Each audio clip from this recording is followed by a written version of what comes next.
ভোটের মাঠে জনসমর্থন হারিয়ে বিএনপি সন্ত্রাসের পথ বেছে নিয়েছে। রাজধানীর বঙ্গবাজারে ঢাকা দক্ষিণ সিটির 4 প্রকল্প উদ্বোধনকালে একথা বলেছেন প্রধানমন্ত্রী শেখ হাসিনা।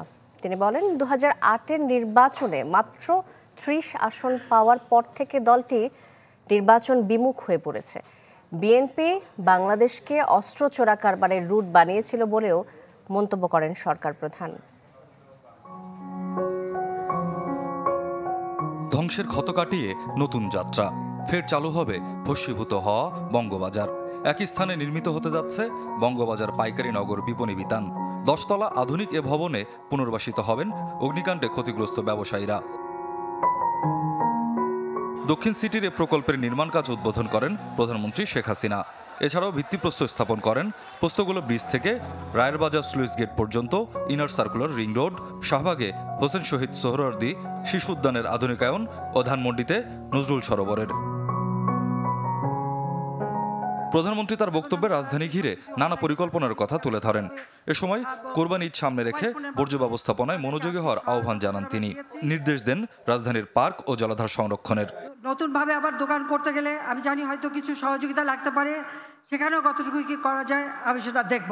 সারা ঢাকা শহর মিলেই আমরা একটা রিং রোড তৈরি করতে চাই, আর আন্তঃজেলা সংযোগটা যাতে আরো সহজ হয় সে ব্যবস্থাটাও আমরা করব। সরকার প্রধানের বক্তব্যে উঠে আসে রাজনীতির প্রসঙ্গও। বলেন, 2008-এর নির্বাচনে জনসমর্থন হারিয়ে বিএনপি নির্বাচন বিমুখ হয়ে পড়েছে। তাদের নেতারা এখন বিদেশ থেকে অশান্তি সৃষ্টির হুকুম দেয়।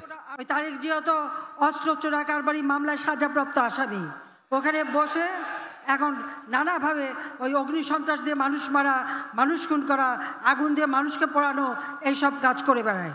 আওয়ামী লীগ সরকার এসে এই বাংলাদেশকে এই অস্ত্র চোরা কারবারির যে রুট সেটা আমরা বন্ধ করেছি। ভারতে উলফা থেকে শুরু করে যেখানে যেখানে যারা অস্ত্র সাপ্লাই দিত সেগুলো আমরা বন্ধ করেছি। তাদেরও যাতে শান্তি আসে, তাদের ওই 7 সিস্টার সেই ব্যবস্থাটি কিন্তু আওয়ামী লীগ করেছে। তরুণদের উদ্যোক্তা হওয়ার আহ্বান জানিয়ে প্রধানমন্ত্রী বলেন, দালাল ধরে ভূমধ্য সাগরে ডুবে যাওয়ার চেয়ে দেশে কিছু করা ভালো। ভূমধ্য সাগরে ডুবে মরার থেকে নিজের দেশে থেকে কাজ করলে অনেক লাভবান হয়।